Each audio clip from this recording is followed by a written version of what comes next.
আমি নেশা বিল্ডার্স লিমিটেডের managing director engineer Ariful Islam Khan. আমাদের বাৎসরিক বনভোজন 2024 বনভোজন উপলক্ষে আমার অফিসের কোম্পানির কর্মকর্তা কর্মচারী ভেন্ডর বিভিন্ন ক্যাটাগরি সবাইকে নিয়ে এই বনভোজনের আয়োজনটা করা হয়েছে। ভাই কেমন লাগতেছে? ভালো। কেমন লাগতেছে?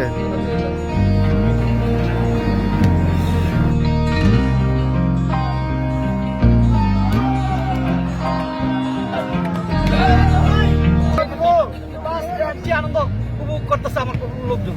আমাদের আরিফ ভাই, প্রতিষ্ঠানের নাম হচ্ছে নেশা বিল্ডার্স লিমিটেড। দেখ ওনারই অ্যারেঞ্জমেন্ট সব। কি নাম?